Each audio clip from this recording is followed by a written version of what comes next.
सत्य ମାନେ କଣ କେଉଁଠୁ ଶୁଣିଲ? ଏ ଅଯୋଧ୍ୟା ରାଜ୍ୟରେ ପଡିଛି ଚହଳ। ଆପଣ ପୁଣି ଅପବିତ୍ର କରିଛନ୍ତି ଏ ଅଯୋଧ୍ୟାର ପବିତ୍ର ରାଜସିଂହାସନ। କଣ କହିଲ କମାଳିକ? ମୁଁ ଅପବିତ୍ର କରିଛି ମୋ ରାଜସିଂହାସନ? ହଁ ମହାରାଜ, ଶୁଣିଲି ଯେତେବେଳେ କଥାଟାକୁ ବିଶ୍ୱାସ ନ କରି ଦେଖିବା ପାଇଁ ଚାଲି ଆସିଲି। ଆଉ ଆସି ଦେଖେ ତ କଥାଟା ନିଶ୍ଚୟ ସତ। କଣ ଦେଖିଲ କମାଳିକ? ଏଇ ଟିକେ ସମୟ ପୂର୍ବରୁ ଆପଣଙ୍କ କୋଳରେ ଯେଉଁ ନାରୀ ଜଣକ ବସିଥିଲେ ସିଏ କିଏ କି ମହାରାଜ? ସେ ବ୍ରାହ୍ମଣ ଘରର କନ୍ୟା ଗୌରୀ। ଛି ଛି ଛି ଛି ଛି, କି ଲଜ୍ଜା ଏଗୁଡାକ।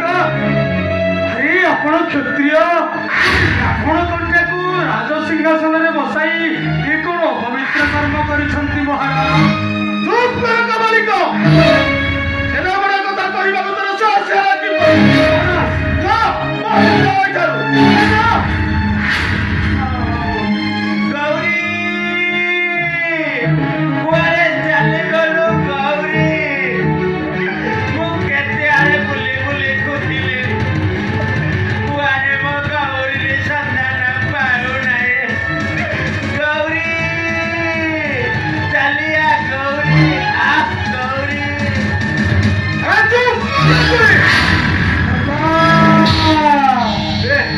ଇଏ ହେଉଛି ଜଣେ ପ୍ରଜା ମହାରାଜ, ଆଉ ଆପଣଙ୍କର ଧର୍ମପତ୍ନୀ ଗୌରୀ ଏ ବୃଦ୍ଧର ନାରୀ।